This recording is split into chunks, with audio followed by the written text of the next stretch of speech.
4장입니다. 요한일서 4장 7절부터 12절까지의 말씀 우리 한 절씩 나누어서 읽겠습니다. 하나님의 말씀입니다. 제가 먼저 봉독합니다. 사랑하는 자들아, 우리가 서로 사랑하자. 사랑은 하나님께 속한 것이니 사랑하는 자마다 하나님으로부터 나서 하나님을 알고, 사랑하지 아니하는 자는 하나님을 알지 못하나니 이는 하나님은 사랑이심이라.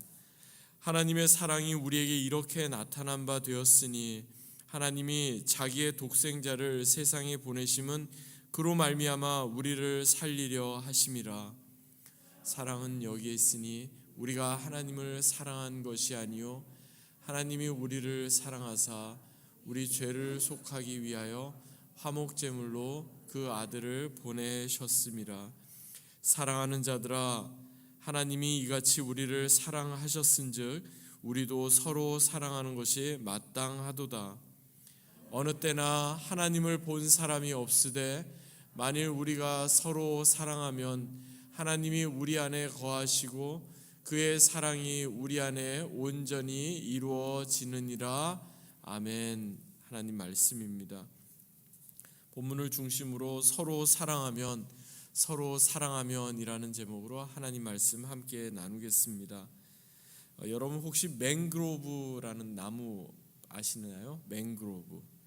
사실 우리가 사는 이곳에서는 맹그로브 나무를 보기가 쉽지는 않습니다. 주로 열대, 아열대 지방에서 서식하는 나무인데요. 이 맹그로브 나무는 특이하게도 이제 바닷가 주변에 많이 서식하는 나무로 알려져 있습니다. 바닷가 해안이나 또는 강 하류에 염분이 많은 그런 곳에 서식하는 나무고요. 보통 나뭇잎의 색깔은 아주 진한 초록색을 띠고 있다고 합니다. 물론 이 나무도 이제 낙엽이 질 때가 있는데 낙엽이 지는 때가 아닌데도 불구하고 초록빛의 그 나무 색깔이 오렌지 빛깔로 이렇게 변하는 경우가 종종 있다고 해요. 왜 그런가 보니까 그 염분이 많이 있는 그 물을 이렇게 자꾸 흡수하다 보니까 보통 염분이 많은 곳에서 자생하면서 이제 살기 위해서 이제 나무의 뿌리가 이제 머리카락처럼 굉장히 얇아서 그 촘촘한 뿌리를 통해서 웬만큼 염분을 다 이렇게 정화를 하지만 그래도 여전히 염분이 남아 있는데 그게 나무 안으로 이렇게 들어오게 되면 그럼 나무가 이제 그 염분 때문에 죽게 되는 거죠. 그래서 이제 나무 잎사귀 중에 몇몇 잎사귀에 그 염분이 머문 머금은 그 물을 이렇게 잔뜩 흡수를 하는 겁니다. 그러다 보니까 그 잎사귀는 초록색이 아니라 오렌지 빛깔을 이렇게 띠게 되는 거죠. 그리고 나서 얼마 있다가 그 오렌지 빛깔을 띠고 있는 그 남은 잎사귀들이 하나씩 떨어지면서 이 나무가 염분을 계속해서 머금지 않게 되는, 그래서 나무가 생명을 유지하게 된다, 이렇게 이야기들을 합니다. 그래서 나무 전체를 살리기 위해서 이 잎사귀가 염분을 머금고 먼저 이렇게 떨어지는 자신을 희생한다고 해가지고 그것을 영어로는 sacrificial leaves라고 표현하고 한국말로는 희생엽 이렇게 지금 표현하기도 합니다. 낙엽이 아니라 단순한 낙엽이 아니라 희생해서 떨어지는 낙엽이다 해서 희생엽 이렇게 부르는 거죠. 어떻게 보면은 세상 죄를 모두 다 감당하시고 십자가에 달려 죽으신 예수님, 우리를 살리시기 위해서 예수님 스스로 자신의 생명을 내어주신 것과 너무나 비슷하다, 이런 생각을 했습니다. 여러분, 사람은요, 또 사랑은요, 그리고 삶은요 서로 같다, 같은 어근이다, 거기서부터 나온 말이다 제가 말씀을 드렸는데 살리는 사람이 있고 죽이는 사람이 있어요. 사랑은 사실 살리기 위해서 사랑이 베풀어지는 건데, 사랑이 다른 것을 어떻게 죽이기 위해서, 깎아내리기 위해서 이렇게 된다면 아무리 그것이 그럴듯하게 포장이 되어도 사랑이 될 수가 없는 거죠. 여러분, 사랑 없는 사람, 사랑 없는 삶, 또는 사람이 없이 행해지는 사랑, 사람이 없는 삶, 구체적으로 삶이 없는 사랑, 삶이 없는 어떤 사람, 이게 말이 되나요? 말이 안 됩니다. 말씀드린 것처럼 사람, 사랑 그리고 삶은요 서로 똑같은 어근에서부터 나왔어요. 같은 말이에요. 그러니까 사랑, 삶 그리고 사람은요 서로가 같이 있어야 되는 거죠. 그러니까 사랑이 없는 신앙, 사랑이 없는 그리스도인들도 사실은 말이 안 되는 겁니다. 공허해질 수밖에 없는 겁니다. 그런 의미에서 보면 사랑은 결코 공허한 어떤 개념이 아닌 겁니다. 매우 구체적인 삶이 될 수밖에 없고 매우 구체적인 실천이 될 수밖에 없는 겁니다. 우리가 이 세상 가운데 살면서 정말 예수님을 닮은 사람이다, 예수님의 제자다 이렇게 인정받는 순간은 언제일까요? 우리의 어떤 탁월함이나 대단한 역량 때문이 아니라 예수님처럼 사랑할 때입니다. 우리의 신앙이 성숙한다는 것도 다른 게 아닙니다. 얼마나 우리가 사랑하면서 사는 사람이 되어가는가.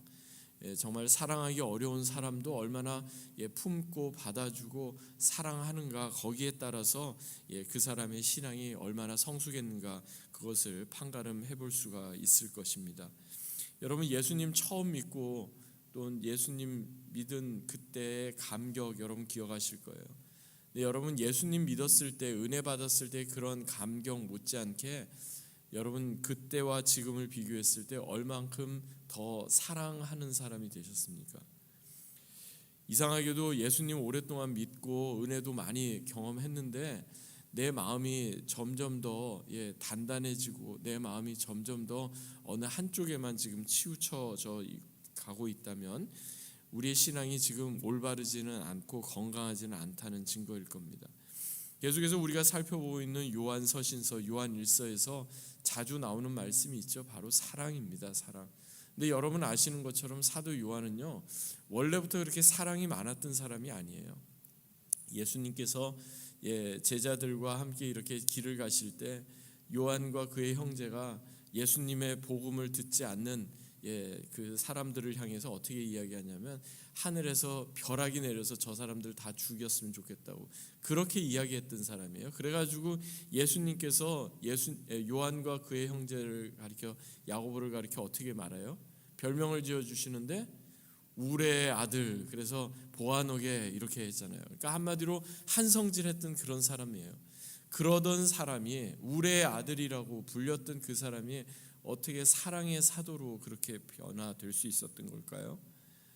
궁극적으로 예수님 믿는 것은 결국 사랑하는 사람이 되는 것이다 하는 것을 그가 깨닫게 되면서부터죠. 요한1서, 요한2서, 요한3서는 사도 요한이 신앙의 초창기에 기록한 서신서가 아니라 그의 신앙이 어느 정도 원숙해진 이후에 기록한 서신서예요. 그러다 보니까 오늘 본문 가운데도 계속 말씀하고 있는 것은 바로 사랑에 대한 거죠. 그러면서 가장 하이라이트는 하나님은 사랑이십니다. 그렇게 지금 말씀을 하고 있는 거죠. 특이한 사실은 요한 1서에서 두 가지의 서로 대조되는 개념이 자주 이렇게 나와요. 죄를 경계하라 하는 말씀과 서로 사랑하라 하는 말씀이에요. 사실 죄와 사랑 이 두 가지가 같이 가져가기가 어려운 개념처럼 들리지만 이 둘이 하나로 연결되는 것, 그것을 지금 말씀하고 있어요. 그래서 많은 성경학자들은 요한 서신서, 특별히 요한 1서의 주된 메시지는 진리와 사랑의 결합이다 이렇게 정의를 내리기도 합니다. 서두에서도 말씀드린 것처럼 진리 없는 사랑, 아무리 대단한 사랑처럼 들려도 왜곡된 사랑일 수밖에 없고, 사랑 없는 진리, 결국에는 자신의 의만 드러내는 반쪽짜리일 수밖에 없기 때문에 그렇습니다. 오늘 본문을 통해 사도 요한이 다시 한번 강조하고자 하는 메시지도 이 두 가지의 결합, 이 두 가지, 즉 진리와 사랑을 함께 가져가라 하는 그런 의미로 우리가 이해할 수 있겠습니다. 먼저 본문이 시작되는 본문 7절, 8절 한번 보시기 바랍니다. 오늘 본문에서 제일 중요한 말씀이 나오잖아요. 하나님은 사랑이심이라, 그렇게 이제 결론적인 말씀을 내주는데 우리 같이 한번 읽어볼까요? 함께 읽습니다. 시작. 사랑하는 자들아, 우리가 서로 사랑하자. 사랑은 하나님께 속한 것이니 사랑하는 자마다 하나님으로부터 나서 하나님을 알고 사랑하지 아니하는 자는 하나님을 알지 못하나니 이는 하나님은 사랑이심이라. 하나님은 사랑이십니다. 이 말씀은 오늘 본문뿐만 아니라 신약 성경, 아니 성경 전체의 가장 핵심이 되는 말씀 중에 하나입니다. God is love. 하나님은 사랑이시다. 근데 여러분, 중요한 것은요, 순서예요. 순서. Love is God이라고 말하지 않아요. 사랑은 하나님이시다 이렇게 말하지 않고 God is love. 하나님은 사랑이시다 이렇게 말씀해요. 그러니까 내가 원하는 대로 내 뜻대로 하는 그 사랑, 그게 절대적이다 이런 게 말씀하는 게 아니에요. 하나님, 그분이 곧 사랑이시기 때문에 하나님의 자녀된 우리도 부단히 사랑하며 또 그렇게 살아가는 거다 말하는 거예요. 여러분, 사랑하려고 부단히 애쓰고 몸부림치셔 보신 적 있으세요?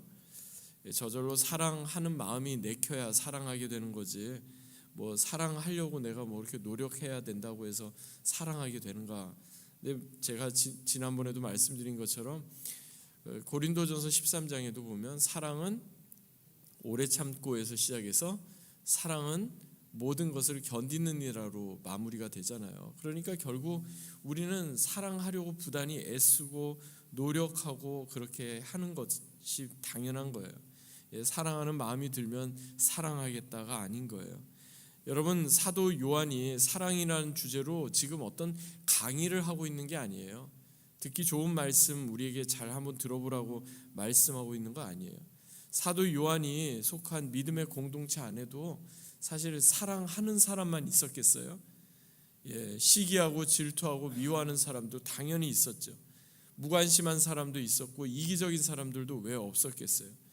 그러한 상황에서 지금 사도 요한이 하나님은 사랑이십니다 그러면서 사랑하는 사람, 그 사람만이 하나님으로부터 난 사람입니다 말씀한 이유가 왜 그럴까요?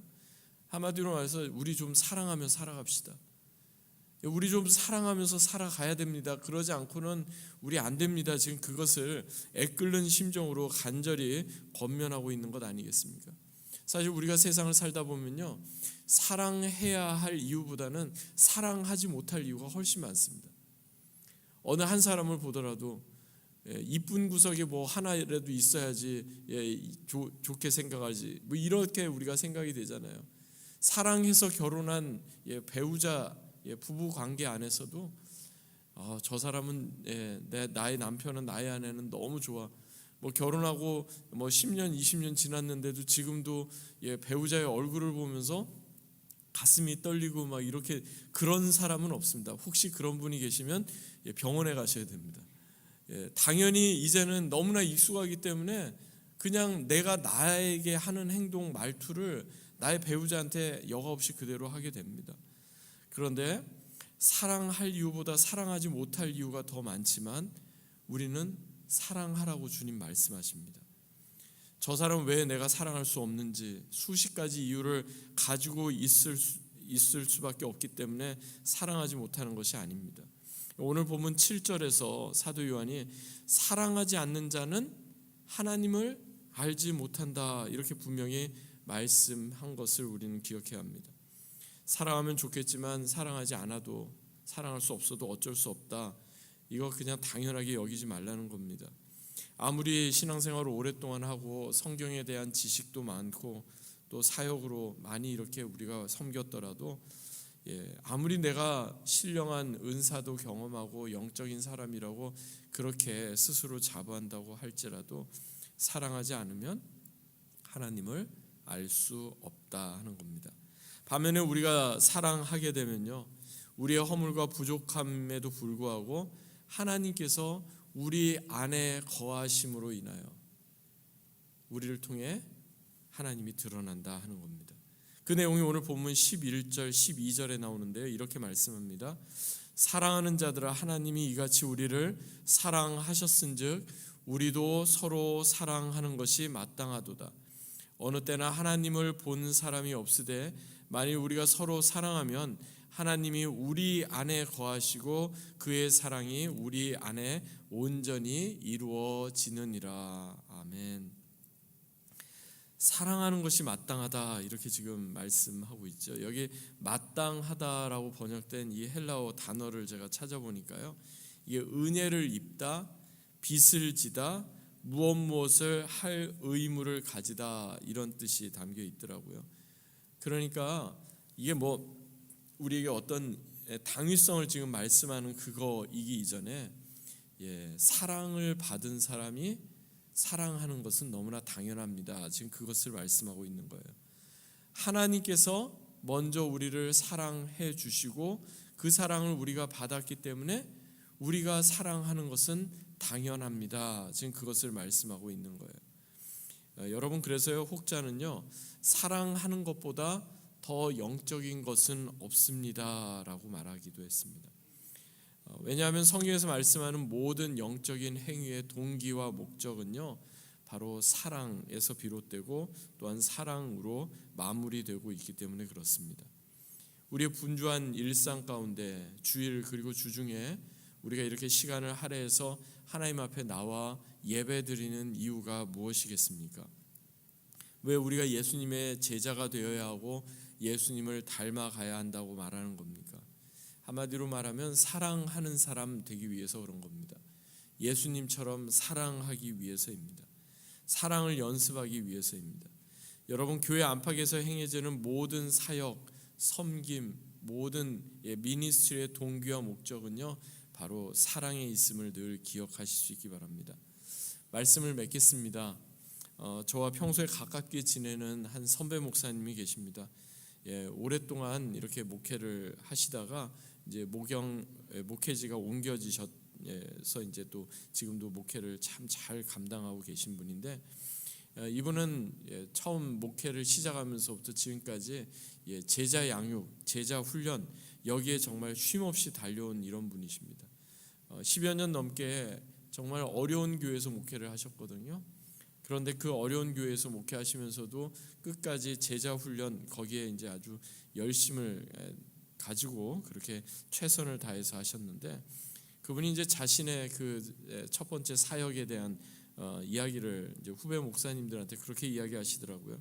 결국 지나놓고 보니까 진정한 제자 훈련은 어떤 성경 공부나 어떤 양육으로 이루어지는 것이 아니라 사랑할 때 이루어지는 것 같고, 진정한 제자도 사랑하는 사람이 될 때 만들어지는 것 같다. 이분이 이렇게 이야기하십니다. 그러면서 교인들이랑 더 행복하게 삶을 나누고 더 행복하게 서로 사랑을 연습하는 것보다 더 훌륭한 제자 훈련 없습니다. 이렇게 이야기를 하시는데 얼마나 저에게 큰 울림이 됐는지 모릅니다.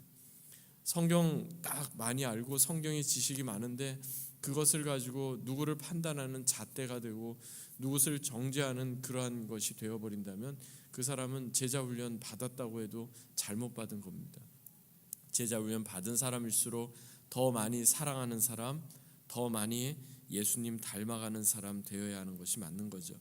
우리가 하나님의 말씀을 듣고 배우는 것, 교회 안팎에서 예배와 여러 사역을 감당하는 것, 말씀드린 것처럼 사랑하는 사람 되기 위해서입니다. 그래서 예수님께서도 요한복음 13장 34절 35절에 이렇게 말씀합니다.